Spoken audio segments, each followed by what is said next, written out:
All right, Charlie, what are we doing tonight? The bar's empty. What's going on? It's metaphorical. Tonight we ask the question, is the bourbon industry done?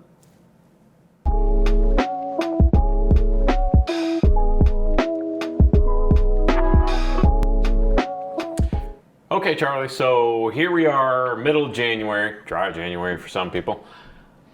All the articles you see over the past couple weeks, right, have been, the bourbon boom is busting and this distiller's cutting jobs here, they're cutting production news, right? here. There's just no good news. And so to do this episode, I'm going to need a pour. So tonight I'm going to, in solidarity with our friends, I'm going to have a nice pour of the 2022 family release from Starlight that Distillery. Sounds good. That's a good one. Really so I'm good. going to have that. Glenn, what are you going to have? Well, this is a special release here. This is that's from Kroger. It's their purified drinking water. That's a great vintage, yeah. And so it's cold. It's nice and cold. Oh, beautiful! Look at that color. Yes. Tell the good people watching at home why you're doing Well, this. why I'm doing this is because I'm an idiot and I committed to dry January. And so, the show must go on, right? Yep. He said it, not me. But that's one of the factors that kind of have led us to there's no good news, right? Yeah, I mean, overall, people are drinking less, which is hard to believe.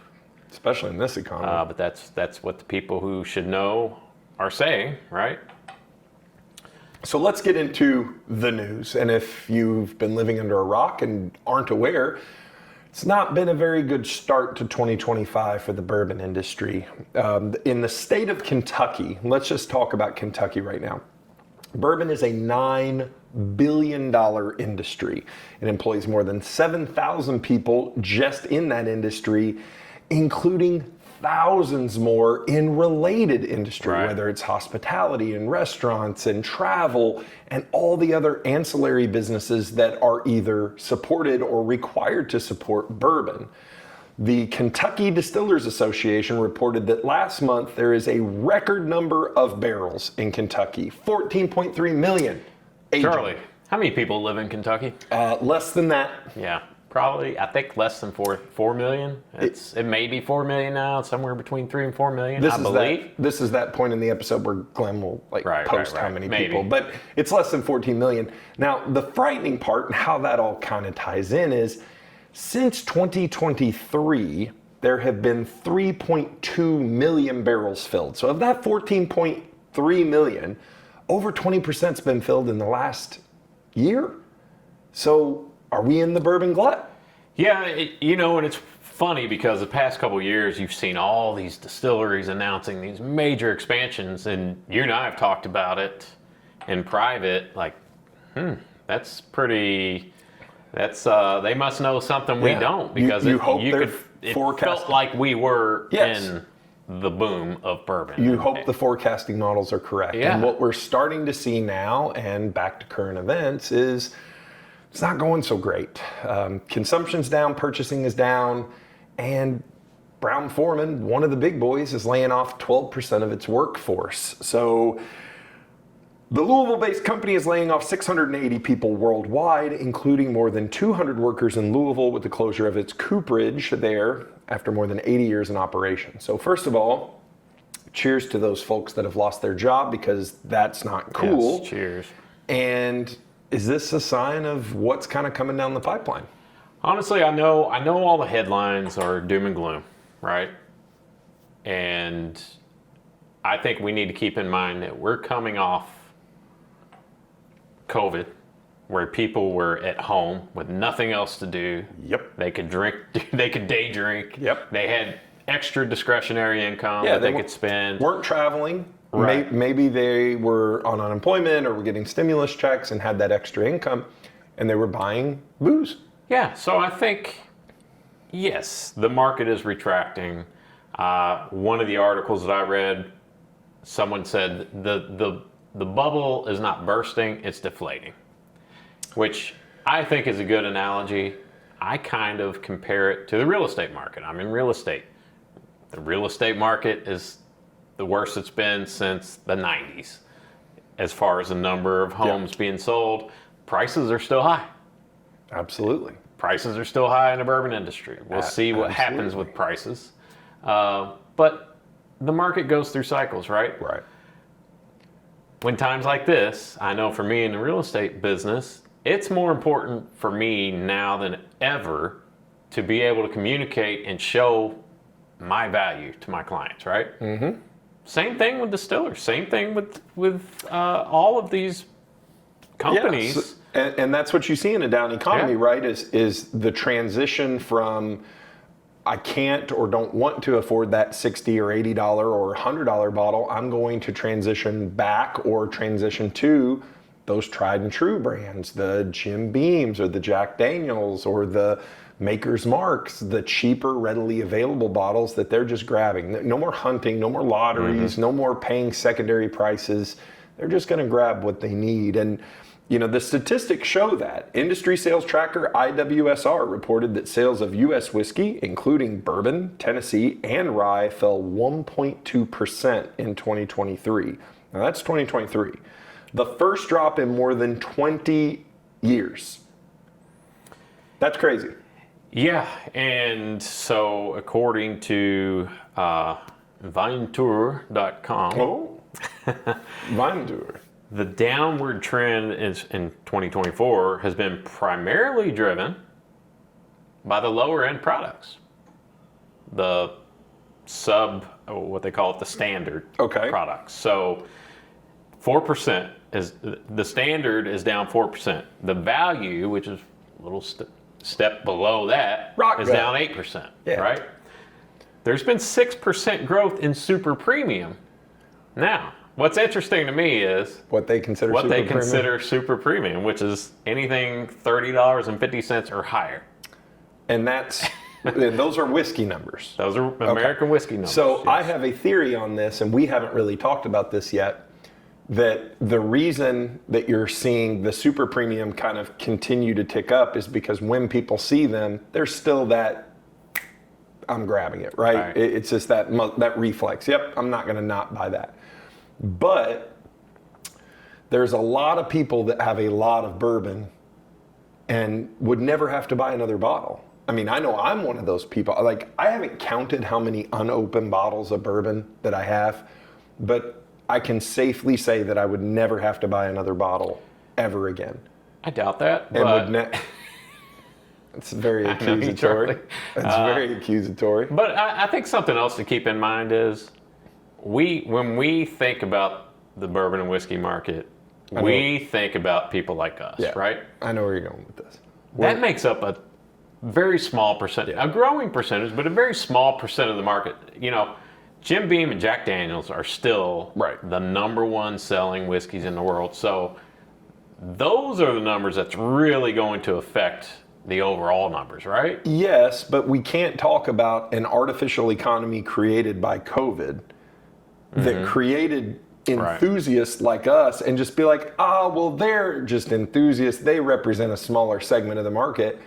We're a smaller segment of the market, but we're also the segment that spends the most money and spends the most time and goes to these distilleries and goes on road trips and makes these places and their products something to seek out. So again, it's layers to this thing, right? Like, it's such a trying to sift through what has become of bourbon and what has been created from COVID and from the explosion of popularity to what it's going to be in 2025 and beyond. I think that's where the uncertainty lies. Yeah, which brings up another point. I think, so bourbon, especially in Kentucky, has become a tourism industry, right? Yes. So it's more than just selling bottles. 100%. It's a reason to visit Louisville. It's a reason to visit Bardstown, or it's a reason to visit, Buffalo Trace. Yep. So I think the state of Kentucky and the bourbon industry in Kentucky is poised to weather this. They always have, they always will. Now, are you going to have some distillers go out of business? Yes. I think it's going to be mostly craft distillers or smaller producers, non-producing distillers who that's all they have. Yeah, the NDPs, the non-distilling producers, the people that source their bourbon from, and for those of you who don't, non-distilling producers, that means you opened a distillery or you started a brand, you don't have aged whiskey, so you go out and you get some, whether it's from MGP or Heaven Hill or Bardstown Bourbon, you have people contract distilling for you. Those are going to have a harder time in this because they are a new brand and they are unknown and they are sourcing bourbon and people still feel some sort of way. They are by far going to have the hardest time because obviously they're paying a premium. They're paying a secondary price because obviously the producer is getting their margin and then that's getting passed on to consumers. So when you see those 4-year-old MGPs and you're like, how's that $60? Well, everybody's got to get paid on that. So, and you bring up a good point in the thing that it's very easy for people like us and people in the industry, or not in the industry, but in the hobby and people that are into bourbon to say, well, I think it's going to be a good thing because I want to be able to find bourbon on the shelves for reasonable price. And I get that, right? Like as someone who enjoys drinking bourbon, and make no mistake, we do this because we enjoy bourbon. We're not making a living on this, right? We love it. We love everything about it. The thing that really scares me and hurts my heart is when I think about like those 200 people in Louisville that lost their jobs. That sucks. And there's more to come. And not just the people at the distilleries, but it's all those industries. Whiskey is an industry driven by people. You have farmers that are growing crops. You have people that work those farms. You have people that haul grain. You have people that distill. You have people that make glass. Make the barrels. That make the barrels. You have distribution companies, marketing companies, printing companies. We're still just talking about the barrels. We haven't even, and the product itself, we haven't even transitioned to all the tourism and all of the bars and restaurants and everything else that are affected by a sharp decline in consumption. And I want everybody watching to keep that in mind as there are hundreds of thousands of people in the United States and globally that make whiskey every day. And with something like this, it's very scary. And we have seen it. Another one, there is should I say the name of the distribution company? All they could do is say Republic National Distilling Distribution Company, RNDC, one of, if not the largest distribution company for wine and spirits in the country, has gone through a massive round of layoffs. Now, shocker, they distribute Brown-Forman. So if Brown-Forman sales are down, the distribution company sales are down. So I was reading on Reddit, and I cannot confirm, allegedly, the state of Texas fired all of their on-premise sales team, which is bars and restaurants, anything on-premise where you're serving. Most of their middle management, basically half of the people in at least Texas or part of Texas. So this is really affecting a large portion of the population, or not a large portion, but it's affecting your friends and family and your neighbors and people. And we need to keep that in mind. Absolutely. Rant over. And perhaps, as you just so eloquently stated, the bigger human loss is in those ancillary businesses, I think, because, it doesn't take a lot of people to run a distillery, right? If you look at how big the bourbon business in Kentucky is and how many people it employs, 7,000 people is not a lot of people. For the millions of gallons, tens of millions of bottles that come out of. Now, if you're one of those people who lost your job, absolutely. But I do think probably the bigger impact is on the ancillary businesses. And you'll never know what that impact, the economy is propped up by itself. You knock out a leg and it's going to have far-reaching implications. And I just want everybody to remember that when you read things about, one segment of, we're all in this together. Everybody's just trying to pay their mortgage and keep their family fed. So keep that in mind when you're talking to your friends and the liquor store guy and being like, good, I can't wait for the bubble to burst and be able to get cheap whiskey. Somebody's getting fired for that. Somebody's going to lose their job and somebody's going to have a really bad day. So keep that in mind, you selfish people. No, I'm just kidding. But that's the world we live in, right? That's how the economy works. So let's talk about the other side of it. Yes. Guys like us, guys and gals who maybe watch. I just said gals. How old? Gals. God, I'm almost 50. You dames. So there is a positive side, or could be a positive side for people who. Are you going to go glass half full right now on us? I am going to go glass half full because that's who I am, right? That's who he is. Maybe we're going to be able to find better quality whiskey on the shelf at reasonable prices. Yeah, I mean, that's the trade-off, right? Like you hope that there will be more aged whiskey. When we say better, I think we mean more aged stock. And better quality. I mean, let's be honest. There's a lot of craft distillers who've popped up in the past several years who are just pumping something out of their here's stills, our two-year, 1 day old. It's $96, and they're charging way more than what it's worth, right. and and free market. Yeah, there is some of that, and you hope there. Yeah, I mean that's the hope, is that there is more stuff around, and but the other part of it is too, we have to keep the hobby going, right? Like we have to keep this party going, and bourbon fans are often not the most, like any subset or any fandom there is, whether it's movies or sports teams or whatever, we can be pretty toxic. Oh, you like that? You're an idiot. Yeah. Tater. And we have to stop that. I know we won't, and I know this is like talking to a concrete wall, but Sorry. Oh yeah, enjoy that. Yes, enjoy that. It's beautiful. Man, look at that color. See, this is why the industry's in trouble. He stopped drinking in January. But we also have to think about the people that are coming into the hobby and the younger people, and that brings up a whole nother thing, is the reason that we had a bourbon glut in the 60s, 70s, and 80s, or what started in the 60s, is the counterculture, and kids didn't want to drink what their parents drink. Guess who we are? Like, that's what, it's just, like you said, we're going back into that cycle. And I was reading articles, and they said that it was not just the economic impact. They cited the potential for tariffs, which is a whole nother thing that could really hurt the bourbon industry, maybe more than anything else, which we don't know what's going to happen with that. We got to wait and see. The rise in CBD and the availability of legalized CBD and CBD drinks in our great non-alcoholic CBD infused drinks in the state of Indiana. Those are being pushed now, and there's a huge rise in popularity for those. They cited Surgeon General warnings. Thank you, Surgeon General, for telling us alcohol is not the best for you. We really needed that. Culture and taste. And another one that I was surprised, Ozempic. They cite people on Ozempic have less cravings for alcohol, which is okay. I like to have less cravings for everything. Yeah, I don't know. I kind of like my cravings every once in a while. And it's not just bourbon, right? Wine is down, tequila is down. I wrote this down. This is not so into wine, but global wine consumption in 2023 was 221 million hectoliters.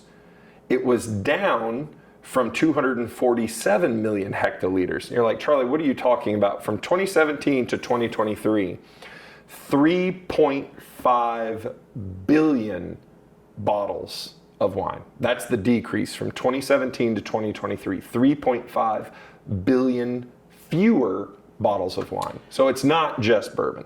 No, and I'd be interested to know how much of that is accounted for by people switching to bourbon. We've seen bourbon whiskey gain a lot more market share. Vodka.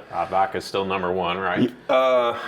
I believe so. I think so. Yeah. But it got, whiskey was nipping on it. I think maybe we'll have to check that. But you're right. I think I saw a number that it really wasn't close. Well. I may be wrong. Don't quote me on it. But you're right. When we're talking about market share, the market is only so big. If the market's not growing this big and the market stays here, or if the market declines, and maybe that's what we're seeing.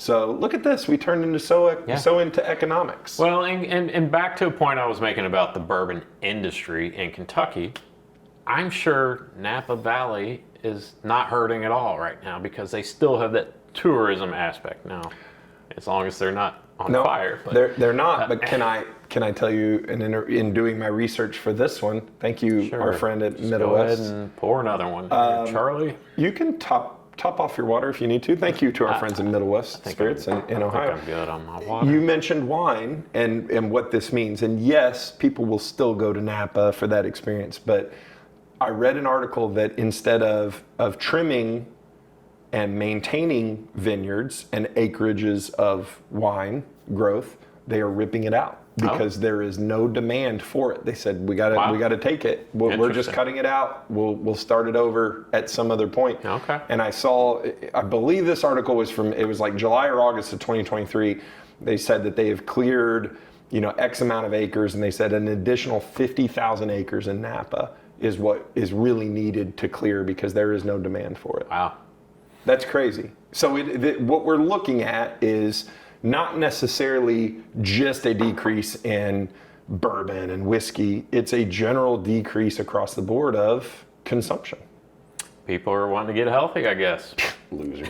I say this all the time in our episodes. You're not drinking enough.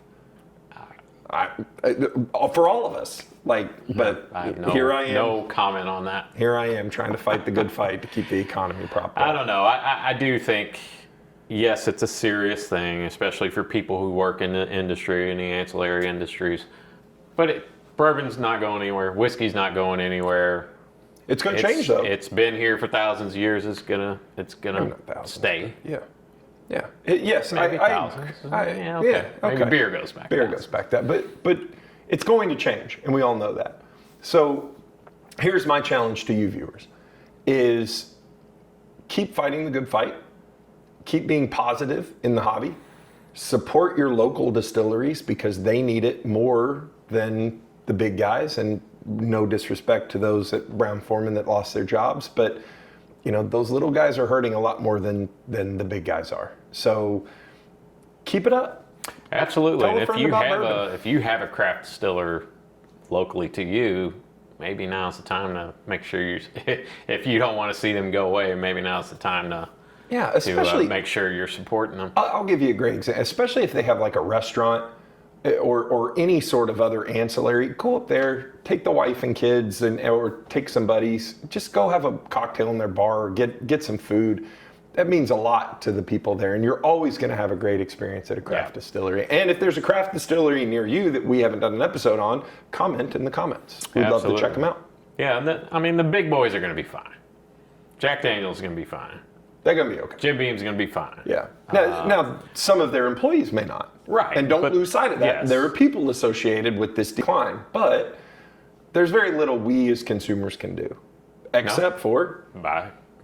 Yeah, keep drinking. Keep drinking, and let us know what you want us to see us drink in our next episodes after January's over and Glenn stops drinking water. Yeah, absolutely.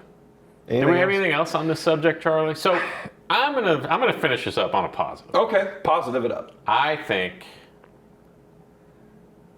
a big deal's being made right now. A lot of contraction is going on, but I think the industry is going to come out the other end even healthier than it is now. Sales may be less, but it'll be a healthier industry because that's what happens in business. There it is. There it is. There it is. Things are going to be People are going okay. to sharpen their tools and get better. You're going to get better or you're not going to survive. Yeah. So those that survive are going to be the ones who are strong. Can I just tell you, and your speech reminds me of Shrek, of Lord Farquaad, who says, "Some of you may die, but that's a risk I'm willing to take." And that's essentially, but that's the reality of it. And you're right. I'll take it back to the real estate industry. There's too many realtors. Do I want to see any of my fellow realtors lose their jobs? No. But does there need to be a calling of realtors? Yes. Just for those of you watching that may have, Charlie Jenney, mortgage loan officer, did not say that there need to be less realtors. That was Glenn Hoggersmith, realtor. I did not say anything about there being think this. Most he said that. realtors would agree with me. I did not and say if you that. need real estate services in southern Indiana or the Louisville, Kentucky area, give me a call. If you need home financing help on a mortgage, give Charlie a call. And make sure to like and subscribe here on YouTube for more hard-hitting economic news like this. Like and subscribe on YouTube. Follow us on Instagram, So On the Bourbon. Facebook. Usually I say TikTok Whiskey Realtor. By the time you watch this, we'll know whether TikTok is still here or not. But I have a So Into Bourbon X, I started to say Twitter, X account. I have begun posting nice. on X. X gonna give it to you. So, There you So go. Into Bourbon, that's how you find it. Perfect. Go ahead and tell the people what to do. Well, keep those wallets loose. Not too loose. And your bungholes very tight. Good night, everybody. Peace out. God bless you, bourbon industry. Okay. They're all gonna get fired.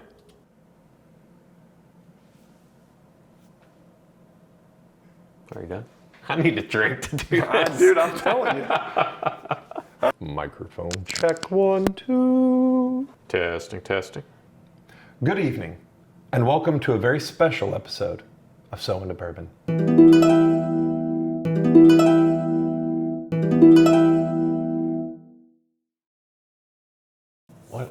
Is it Mark Twain who said, "Murmurs of my demise have been greatly exaggerated"? I don't know what I'm gonna say. I'm gonna make it up. Ready? Great. 3, 2, Fantastic. action.